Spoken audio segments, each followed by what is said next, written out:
Diem-diem kali. Gak nyolong ya? Nggak nyolong. Oh gak nyolong ya. Lu tuh tahun berapa? Apa ya? Lahir tahun berapa? 2000. Demi apa? Udah mungkin. 98. Oh gue baru tahu. Oke. Enggak, tapi lu gak tahu angkatan kita yang harus ke Gramedia. Gue ingat Gramedia yang di itu tuh yang gede di Matraman. Semua belum online kan? Belum online. Ngerasa gue beli bukunya belajar gitar otodidak. Oke. Otodidak. Oh, itu Otodidak. nyambung. Biar lucu. Iya, gue Bisa. beli. Terus nggak tahu ya mungkin puji Tuhannya mungkin bakat. Jadi gue baca buku sambil latihan itu selama seminggu. Terus entah kenapa hafal selama seminggu. Kapalan nih, pokoknya. Jadi kalau zaman dulu kan kayak sekolah jam 7 pagi ya. Gue bangun jam 5 latihan dulu. Gokil. Latihan, terus berangkat pulang sekolah latihan lagi. Itu SD kelas 6 gue masih ingat. Demi ketenaran, ya kan? Demi ketenaran. Udah akhirnya tertarik, akhirnya gue SMP gue les gitar klasik. Oke. Cuman di situ gue menemukan kayak tertekan gitu, kayak hancur, gue mesti baca not balok. Dulu gue gak suka baca not balok, ya, gue gak suka nih. Kayak kalau udah mau ujian gitu ya, ya lulus gitu, cuma kayak tegang gitu, kayak keringat gue sejagung banyak banget. Kayak mesti tes gitu kan, buat naik tingkat. Udahlah sampai kelas 3 SMP, akhirnya gue SMA ambil ekskul musik. Kebetulan yang ngajar dosen di IMI dulu. Ya udah akhirnya kenal. Siapa tuh namanya tuh? Namanya Abraham Edo Rumawas. Dia sekarang produser juga. Megang Rini, nama Rini Idol banyak sih sebenarnya. Caleb Jonathan yang lagi hits lagunya. Apa namanya? Yang It's Only You. It's Only You. Saya itu produksinya dia. It's Only Me. It's Only Me. It's Only Me. Gimana sih lagu?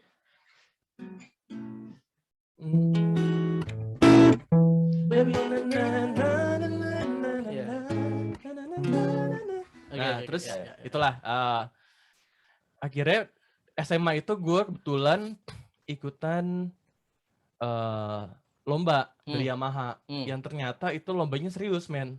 Jadi itu Asian Beat, kalau lo tahu pada zaman itu tuh Asian Beat. Tahu. Singkat cerita menang wakilin Indo ke Thailand. Oke. Ngeband tuh. Lu ke Thailand? Ya, gue berangkat ke Thailand wakilin Indo. Oke, bagus nggak Thailand di sana? Wisatanya apa aja? Makan kayaknya. Udah. Nah, terus yang lucunya pengalaman gue adalah ternyata kayak Indonesia menang mulu emang katanya. Jadi selama ini yang kayak jago yang kalau buat band. Selama ini yang berangkat tuh umur-umuran dewasa. Untuk pertama kali itu yang dikirim anak SMA. Lu SMA? Ya, jadi gue datang ke sana kayak masih lugu, masih SMA kelas 1. Yang datang tuh berewokan, Ben. Kayak itu gue di situ terlatih untuk mental asli. Oke. Jadi dari situ udah wakilin Indo, masuk 5 besar. Akhirnya sejak SMA karena gue kenal guru gue itu, dia kan emang profesional juga, jadi dikenalin lah, mulai session player sama beberapa artis. Dari SMA emang gue udah session, udah nyaman tuh. Ya. Masuk kuliah ya kuliah biasa, kuliah terus kerja, session tetap. Jadi lu nggak pernah istilahnya gali di lu kan tadi industri ya, teknik industri. Lu nggak pernah kerja di nggak pernah sama pernah. Ya paling itu magang di industri musik di label. Udah that's it. Oke. Itu pun ya gue masuk bilangnya sih marketing, cuman ujung-ujungnya produksi juga, rekaman juga. Oke. Itu akhirnya gue kenal beberapa talent, beberapa MD sama produser sampai sekarang gitu lah. Oke. Ini juga ya prosesnya panjang. Sempat jadi announcer juga. Iya. Oke, sebelum kita lanjut nih, jadi kan kita sistemnya ini bukan webinar ya, Kita tuh hangout online loh. Online bisa ngobrol berarti. So feel free kalau kalian mau tanya apapun, boleh jump in gitu, langsung tanya. By the way, kita karena kita juga mau kenalkan sama kalian, boleh nggak kita minta masing-masing untuk perkenalan. Kita mulai aja dari siapa nih? Kita tunjuk aja gimana. Kalau misalkan ada yang pengen nanya, boleh banget. Raise hand dulu nanti kita ya panggil berarti. Nanti buka kameranya, kita bertanya bersama-sama. Ya mungkin malu-malu kali ya. Iya. Mungkin karena belum ada topik. Nanti kan kalau udah ada topik baru angkat tangan tuh. Iya. Atau angkat kaki. Jangan angkat kaki lah. Kasian banget. Oke. Right. Ada yang mau ini dulu? Kita perkenalan dulu. banyak orang kayaknya nih. Udah ada 14 orang di Zoom. Halo semuanya. Halo semuanya. Oke. Ya. Lanjut ya. Lanjut. Jadi guys. kita gini, kita langsung aja ya. Kita kan mau ngobrolin soal topik apa? How to make any song sound better. Any song sounds better. Yes. Ya. Nah, apa namanya? Ini kan agak ini ya, dibilang kita bakal punya pemahaman yang sama tentang sounds better tuh kayaknya menurut siapa dulu? Yeah. Terlalu luas sih sebenarnya. Iya. Karena persepsi orang-orang tuh beda dalam menangkapnya itu. Ada yang mungkin menurut dia wah ini enak, tapi mungkin orang lain kurang ini nih, ada yang kurang nih. Tapi it's all about perception gitu. Iya. Yes. Nah, kalau gue kalau lihat ke lu ya, lu kan udah bikin musik buat ya banyak orang lah ya. Jadi persepsi sounds better tuh gimana menurut lu? Yang dicari musisi itu apa sih yang dicari untuk bikin lagu jadi kelihatan lebih enak gitu? Baik lagi sebenarnya kalau kita ngomongin sound paling mendasar kayaknya emang pemilihan sound itu sendiri ya. Pemilihan sound, terus kita itu akan berhubungan dengan kebutuhan juga. Kita lihat misalnya lagu ballad, itu yang fit tuh kira-kira sound piano yang seperti apa. Kadang-kadang ada lagu ballad yang butuhnya yang bright, ada juga yang misalnya butuhnya yang warm, atau misalnya strings pun kan bunyinya macam-macam ya. Dan dari cara permainannya pun itu akan mengaruh sih. Jadi kalau kita ngomongin sounds better tuh sangat banyak, dari unsur sound, dari cara permainan, dari referensi. Terus menurut gue sih sounds better balik lagi ya, dari kliennya mau seperti apa. Iya, karena kan kita kayak lu kan tuh profesional di bidang musisi kan. Jadi kita nggak bisa kayak idealisme, oke, ini enak bisa nih. Tuh, ya. Ini enak nih. Makan tuh. Nggak bisa. Dan gue sangat belajar, udah bukan ngomongin masalah skill jago-jagoan bikin aransemen. Iya. Jadi udah lebih ke butuhnya apa, klien maunya seperti apa, pasarnya seperti apa. Nah, kita sebagai arranger tugasnya adalah menjembatani antara idealisme klien dengan idealismenya pasarnya sendiri. Oke. Kita itu seniman dan juga pekerja seni. Iya, betul, pekerja seni. Tetap ada itunya ya. Tunggu. Bedanya pekerja seni sama seniman apa? Kalau seniman itu kan kita bebas mau berkarya apa-apa. Iya nggak sih? Kalau kita seniman tuh kayak bisa lebih idealis. Kita maunya apa nih? Oh, gue lebih suka yang musik gini. Kalau pekerja seni ya kita ya mau gimana ya harus mengikuti apa yang disukai oleh klien. Iya. Oke. Walaupun menurut kita nih ada yang kurang dikit ya, tapi menurut dia udah oke nih. Iya. Kadang-kadang emang itu melawan idealisme kita sendiri mungkin ya. Iya. Tapi ya baik lagi gue tipe orang yang menomorsatukan klien sih kadang-kadang. Mostly malah ya, bukan kadang-kadang. Jadi dia maunya seperti apa, malah kadang-kadang walaupun taruhlah klien kita nggak ngerti musik tapi punya ide, itu biasanya selalu gue tampung. Karena kadang-kadang dari situ bisa tiba-tiba ketika kita bisa mengerti maksudnya dia seperti apa gitu ya, itu bisa jadi ide yang bagus banget, dan itu terjadi berkali-kali. Jadi kita nggak harus selalu, kalau gue tipe orang yang gue open untuk lu ngasih suggest. Kalau emang mungkin dan misalnya secara teori mungkin, akan gue cobain. Dan kadang-kadang itu menarik banget. Dan istilah kita jadinya klien pun ngerasa, oh ide gue diambil nih. Oke. Lu jadi sekarang udah project terakhir udah sama siapa jadi? Terakhir lagi sama Citra Skolastika, sama Cita-Citata. Cita-Citata. Iya. Sama Dearly juga. Beberapa sih emang idol sih rata-rata sih. Oke. Dan mereka tuh biasanya udah punya lagu sendiri, terus baru datang ke lu. Ada juga yang bikin bareng, ada juga. Ada juga yang bikin bareng. Ada juga misalnya mereka cuma punya hook ref, butuh verse bantuan, ya gue bantu bikin. Oke. Kalau lirik sih jarang ya, gue nggak bisa bikin lirik, jadi gue bisa bikin nada aja sih. Iya. Memang untuk bikin lirik tuh lu mesti punya cerita hidup dulu kadang-kadang. Jatuh bro. Susah, jadi kalau lirik itu susah. Karena apalagi misalnya si kliennya mungkin liriknya kita belum pernah ngalamin, susah banget sih. Betul. Jadi kita paling ya gue cuma bisa gue tipe orang yang ngerasain nadanya, oke, oh nadanya kayak gini. Jadi gue nangkepin nada sama sejujurnya gue jarang banget lihat lirik. Biasanya gue ngerasain dari cara dia nyanyiin sama dari cara dia menyampaikan. Tapi kita gitu nggak sih? Kita tuh kalau nggak tahu ya, kalau gue ngerasain ya, gue nggak pernah hafal banyak lirik ya. Iya, gue jarang banget hafal lirik. Tapi lebih ke komposisi kayak gimana gitu kan. Makanya gue suruh, udah lu nyanyiin, gue pengen tahu rasanya seperti apa.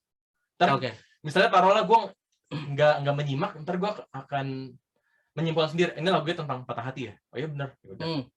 Baru ntar dari situ gue simak liriknya buat biasanya lirik gue pakai untuk detailing buat ngasih mood tambahan atau penekanan. Oke, kita langsung kasih contoh aja kali gimana ya? Boleh. Gue pengen nanya-nanya. Boleh. Ayo. Oke. Ada yang nanya. Apa tuh? Ayo. Boleh dibuka nggak? Halo. Siapa nih nanya nih? Mas Brian. Brian. Halo semua. Halo Brian. Halo semua. Dia via chat ya?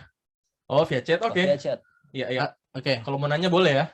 Atau mau buka video dan audio? Ya. Bebas, bro. Bebas. Oke. Iya. Oke. Halo. Tunggu. Suaranya belum kedengeran. Ide.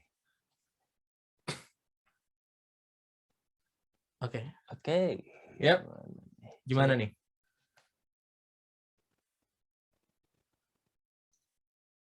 Nggak ada suaranya. Belum ada suaranya. Belum ada suaranya nih.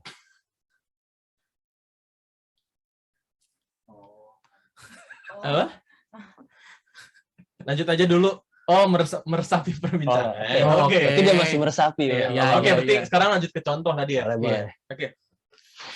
Oke. Gue sebenarnya kita udah siapin beberapa ya. Iya. Cuma gue pengen gini. Gue punya lagu sebenarnya. Oke, di tes gue. Oke, di tes. Oke, boleh. Gue punya lagu. Gue nggak usah ceritain kenapa gue bisa bikin ini. Tapi kalau sampai sekarang sih gue udah masih workout juga untuk bikin aransemennya kayak gimana. Ya. Nah, lagunya tuh agak-agak akustik sebenarnya. Ya. Akustik itu. Kita langsung aja ya. Boleh. Wah, ditembak, cakep. Ayo, senang nih diuji-uji gini nih. Oke. Lagunya itu gue jadi lupa nih. Sengal tuh kayaknya. Gue lupa ya lagunya. Ayo. Gue udah pernah kasih unjuk lu, Ram, yang Teruskanlah itu gimana ya? Teruskanlah. Di sini ya? Sini, C. By the way, dia jago loh ininya, nebak-nebak nadanya perfect. Pitch perfect ya? Iya, pitch perfect. Ya. Puji Tuhan. Coba lu kasih. Coba.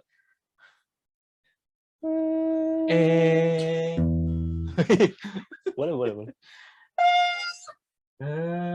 Fis. Acting. Gue lupa lagi ininya apa? Apa coba lagunya? Ayo. Jadi intinya sih tentang coba. Boleh. Gue pinjam ya. Jadi misalnya nih ya.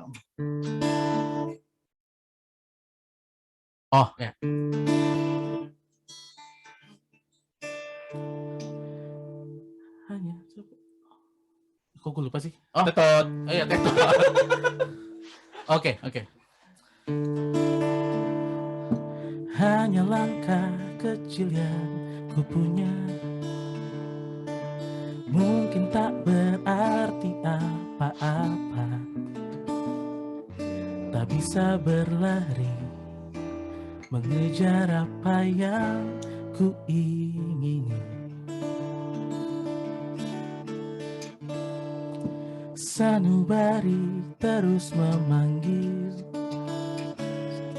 berbisik jangan pernah berhenti.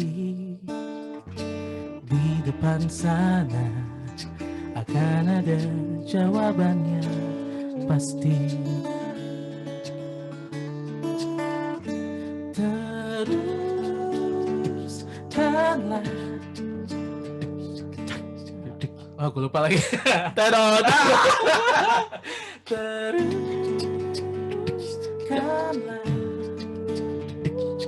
Meski ingin berhenti, coba lihat kembali langkah kaki yang telah kau tapaki menjadi bukti. Ya, gitu. Ya. itu gue ambil, gue bikin lagu itu karena enak, encouraging gitu musiknya. Iya ya. Itu gue true story, gue lagi di jalan, lagi di mobil, lagi naik mobil, terus gue lihat ada nenek-nenek nih, tiba-tiba di pinggir jalan, cuma agak kayak mau ke tengah gitu.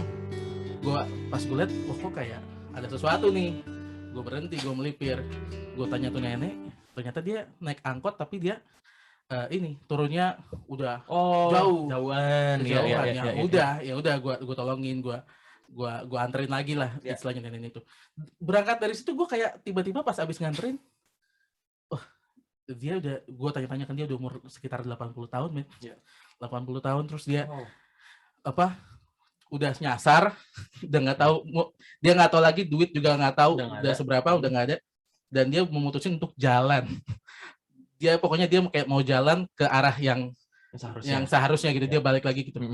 Dan dia itu udah mau ujian juga ininya, kondisinya. Jadi pas tiba-tiba habis nganterin tuh nenek, gue tiba-tiba kepikiran bikin lagu, bahwa inspirasinya datang dari gini. Kalau misalnya ada nenek-nenek yang udah kayak putus pengharapan ya, nggak tahu kan lo mau pulang pakai apa, tapi dia masih bisa, ya udah gue jalan terus. Kadang-kadang kita di hidup juga gitu kan. Kadang-kadang kita nggak tahu mau ngapain, mau buat apa, cuma yang lo punya adalah sebuah langkah kecil. Mungkin ya dengan langkah kecil itu akan sampai kemana kita nggak tahu, tapi tetap berjalan, jangan berhenti. Gitu, karena pasti ada jawabannya. Mungkin kalau di kondisi yang dicari lagu, gue adalah jawaban untuk nenek tersebut supaya dia bisa pulang. Ya gitu sih. Bagus, sejujurnya itu bagus sih. Dan gue berasa pas lagi denger ada kayak pesan moral, dan kayak gue berasa itu dari kisah nyata. Dan bener dari kisah nyata ya? Iya, dari kisah nyata. Soalnya nggak bisa bawa musik tuh dari hati sih. Jadi kalau emang bikinnya dari apa yang kita alami, biasanya emang langsung kena sih. Iya, jadi iya benar sih, dari apa yang lahir dari hati akan sampai kepada hati. Betul. Gue tadi jujurnya bukan ngebaik-baikin, tapi emang gue pun terenyuh dengernya. Nggak tahu, kalau gue sih tipenya emang tipe yang ngerasain ya. Jadi biasanya ketika gue denger, gue bisa langsung, itu yang bisa mempercepat gue bikin lagu biasanya, bikin aransemen. Ketika emang pesannya langsung nyampe, biasanya gue bisa langsung cepet jadinya. Jadi untuk ngulik make any song sounds better itu sebenarnya lu tahu pesannya apa ya? Tahu pesannya apa, tahu arah lagunya mau ke arah mana. Dan makanya kayak tadi ketika lu mainin, gue langsung udah ngebayangin, oh ini gue dengan mood seperti ini, gue bakal ngasih ornamen apa yang bisa mensupport si musik itu sendiri. Jadi bukan sekedar chord-nya kemana-mana, nggak bisa juga. Jadi sekarang udah lebih ke butuhnya seperti apa. Kalau emang chord-nya mungkin butuhnya pedal tuh nahan gitu ya chord-nya. Ya nggak apa-apa, nggak ada masalah. Kan yang kita pentingin sekarang pesannya nyampe. Jadi bukan sekedar musiknya bagus, bukan sekedar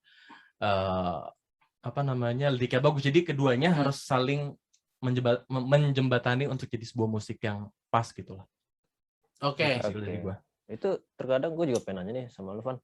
Kalau misalkan kayak denger baru tadi tuh yang barusan dinyanyiin, kayak lu udah otomatis tiba-tiba kepikiran nggak, kayak kebayang visualnya nih? Iya, kayak visualnya. Jalan cerita tuh bakalnya gimana? Gue langsung kebayang ceritanya, gue kebayang nggak tahu, gue ketika dengar sesuatu di kepala gue tuh langsung kayak ada vision ngebayangin cerita gimana. Hans Zimmer gitu. Waduh. Orkestrasi gitu ya. Langsung kebayang, gue langsung kayak tadi gue kebayang lagi di jalan. Karena ngomongin langkah. Kadang hal-hal lucu ya, gue misalnya ngomongin jalan, gue bisa kasih unsur bunyi setapak, atau misalnya kalau ngomongin waktu, gue kasih unsur bunyi bisa detak jantung, bisa suara TikTok jam di dalam aransemen gue. Iya. Oke. Kadang-kadang itu ketika kita ya mesti di sound design dulu ya, di sound design, terus itu membantu untuk orang ketika dengerin, apalagi kalau lagunya ballad, itu untuk lu pas merem lu dengerin, lu bisa memvisualisasikan lu lagi di mana gitu. Atau lu berada di dalam lagu itu. Ya. Biasanya sih gue kalau bikin musik arahnya ke sana ya. Nah, kalau misalnya nih kita sekarang pakai gitar doang, kita akan bikin lagu itu gitar akustik aja. Bisa. Kira-kira akan seperti apa yang lu bikin. Tapi nyanyiin ya, gue nggak hafal. Oh iya, gue cuma ingat nyanyi itu. Kita pakai cara ini aja ya, kode gitar ya. Iya, kode chord ya. Kode chord. Ya, coba. Tadi sih gue pas lagi langsung dapat ini.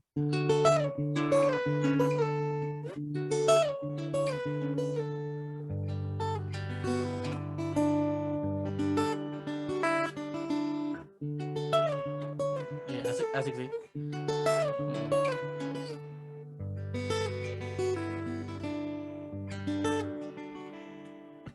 Hanya langkah kecil yang ku punya,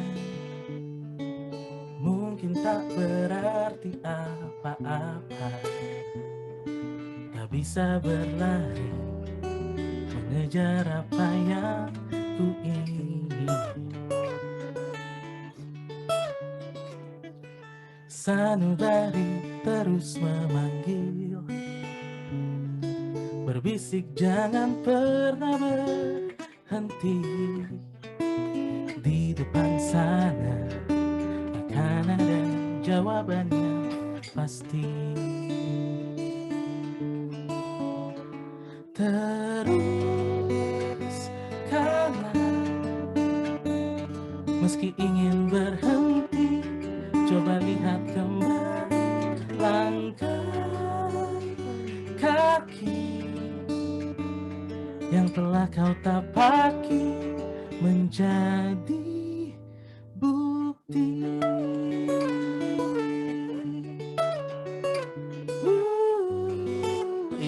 Jadinya kalau pas lo udah mulai dengan sesuatu yang asik gitu ya, intronya asik.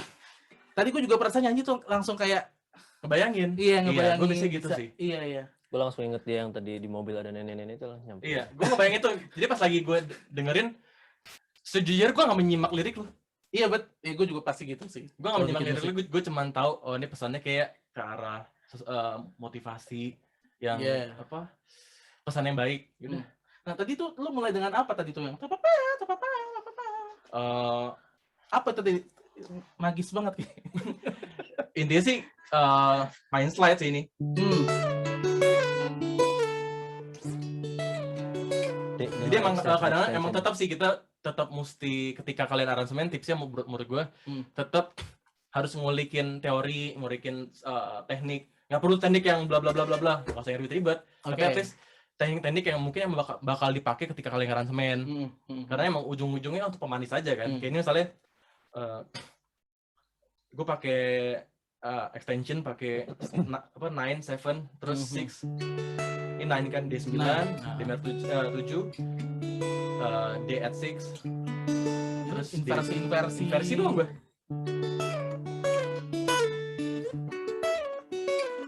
Nah, terus ada sebutannya kalau kita lagi ngaransemen call and answer. Ini kita lagi call and answer dengan kalimat yang berbeda di chord yang berbeda, tapi kalimat sama. Oke.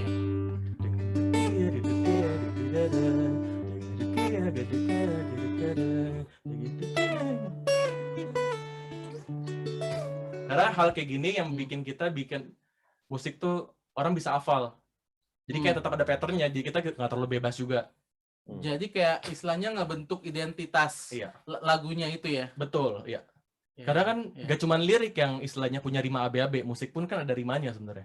Oke, Jadi biasanya gue ada beberapa metode, bisa metode call and answer, bisa juga ngejawabin musiknya. Contohnya, gue gimana tuh ngejawabin musiknya? Misalnya,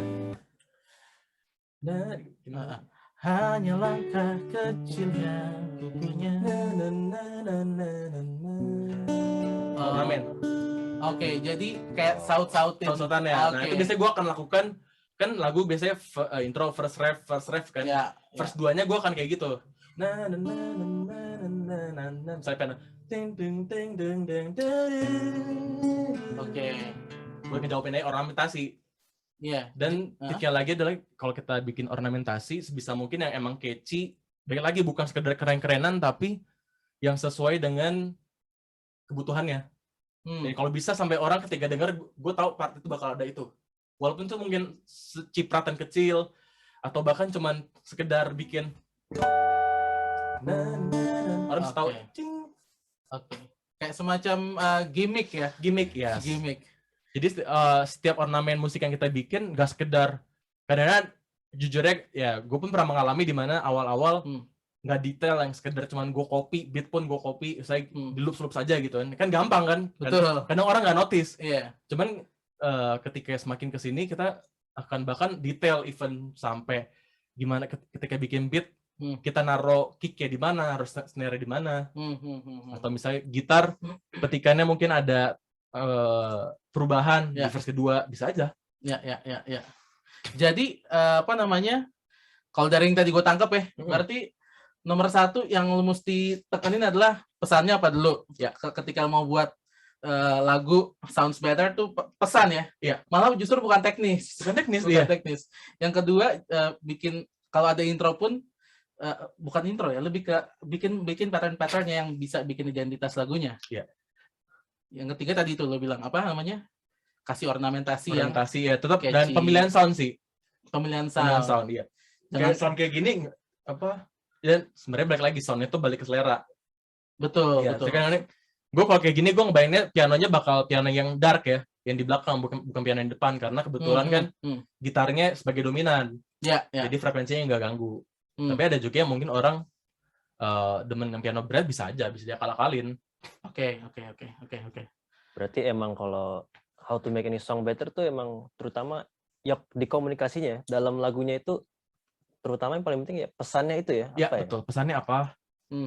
Dari pesan kita baru bisa berangkat ke ornamentasinya, instrumentasinya apa aja. Oke. Itu yang bisa. Soalnya bisa aja mungkin cuman butuh piano sama gitar bisa juga mungkin gitaran doang atau mungkin bisa juga gitar dengan percussion.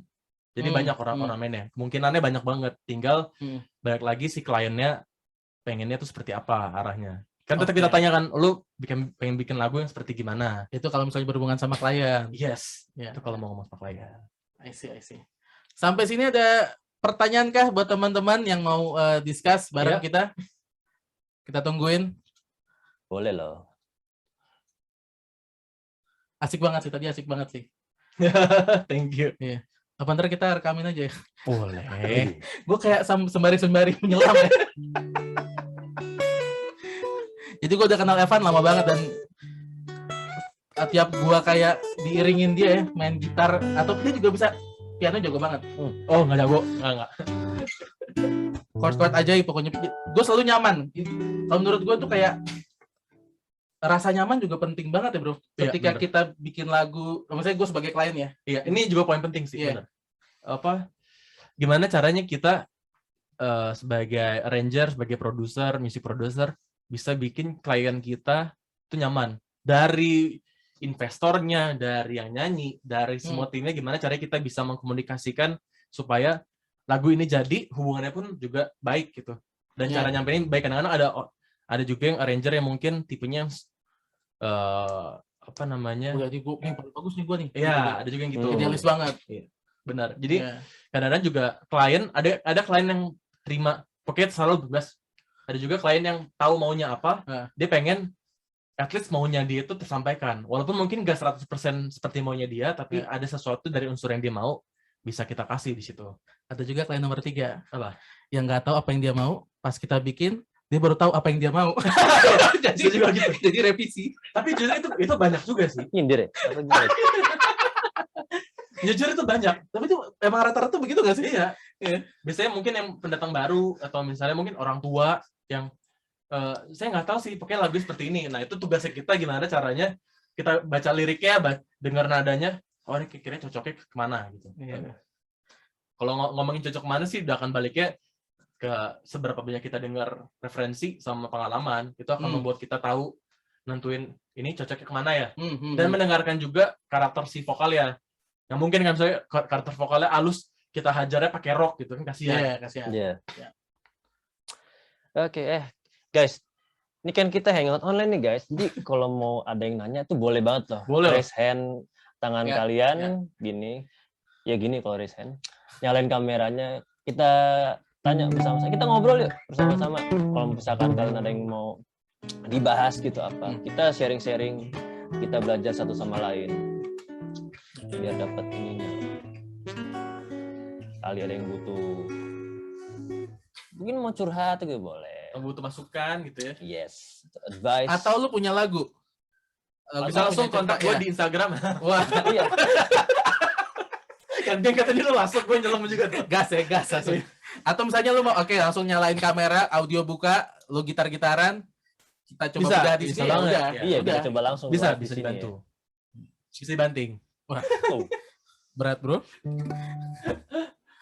Gimana? Atau mungkin chat kali kalau mungkin malu untuk ngeliat video gak malu sih. Mungkin lagi di jalan gitu ya. Iya. Bisa langsung chat aja. Atau lagi ribet, lagi goreng gitu. Ya lagi masak gitu kan, lagi nyanyi. Effort banget ya. Sambil Zoom, sambil masak. Goreng nugget. Saat Bisa goreng nugget sendiri kan kalian semua ya. Oke, balik. Ya, kalau soalnya belum ada ya. Jadi lu sekarang kan sama Cita-Cita tak? Ada beberapa sih. Ada apa? Itu udah jadi apa masih ongoing? Udah jadi, tinggal masuk studio. Workshop udah beres. Dangdut. Enggak. Nah, dia sedang mau ganti branding jadi pop. Ini yang gue bikin pop Korea gitu lah, ada orkestranya. Iya. Oh, emang dia suka Korean style gitu, Iya, K-pop. Ya emang ternyata juga dia sebenarnya jiwanya pop sih. Oh, bukan dangdut. Iya. Oh, bonang gitu. Iya. Jadi emang apa namanya? Ya tapi nggak bisa bohong, kalau di dangdut kita nyari uang mah cepet banget guys. Apalagi kalau dulu terkenal kan. Ya. Tapi emang sebenarnya dia jiwanya pun ya lagu-lagu pop biasa, top 40s gitu-gitu kok. Dangdut pun pernah, gue sebenarnya dulu mungkin kayak gue nggak suka dangdut, gue nggak suka musik apalah. Sekarang kayak apa aja gue malah menarik untuk gue pelajarin. Even campur sari gitu ya, gue sangat menantikan ada klien campur sari, asli gue kulikin fiksi. Oke. Gue malah kayak seru aja gitu untuk mempelajari hal baru. Apalagi itu ada juga tips budgetnya gitu ya. Seru Iya. tuh. Jangan pernah berhenti untuk belajar menurut gue sih. Gue sampai sekarang ya kerjanya nonton YouTube, nonton semua jenis musik gue pelajarin sih. Ya. Emang itu kuncinya sih. Iya. Apalagi kita di industri musik ya. Ya udah pergerakannya cepet guys. Iya. Jadi emang kitanya pun harus mempersiapkan diri kita. Di bawah kita yang umurnya muda, gue berapa kali nonton video di Instagram atau Reels gitu ya. Masih 15 tahun dan megang Logic Pro. Gue 15 tahun masih main bola tuh sama anak tetangga. Ya, gue 15 tahun masih liat teman gue dia tenar kayak gitu caranya. Gue gue pengen Jadi tenar kita juga. harus banget bisa mengembangkan diri kita sih. Ya. Jangan cepat puas. Jangan cepet puas. Iya, Jangan itu cepet juga. puas. Jadi untuk di luar sana buat teman-teman yang mau yang lagi nonton nih, lo ada pesan nggak untuk yang lagi nonton sekarang nih, kita di Zoom yang kita lagi mau belajar bareng? Untuk kita yang lagi mau belajar bikin musik, ya gimana cara ngembangin diri lebih lagi kayak supaya kita bisa improve untuk bikin lagu lebih oke. Pertama banyak dengar yang pasti. Terus membuka diri untuk belajar, karena kadang-kadang kita ketemu klien yang mungkin musiknya nggak sama yang kita suka. Cuman ya mau nggak mau ya kayak orang acting, ya lu harus bisa masuk ke dalam musik itu. Kayak orang acting masuk ke dalam perannya dia. Jadi ketika misalnya gue ngerjain event lagu dangdut ya, gue mengkarakterkan diri gue sebagai orang yang suka dangdut. Oke. Jadi gue buka kuping gue selebar-lebarnya untuk bahkan ya menerima input, menerima masukan dari orang, atau misalnya untuk membuka kuping gue mendengar semua referensi yang bisa gue terima. Dan tetap kayak kalau bisa jangan ngopas, jangan ngopi persis itu. Jadiin referensi boleh, cuman tetap lo harus sebagai arranger bisa ada apa tuh? Sebagai arranger sih. Oh, ada gangguan teknis. Oke. Oke.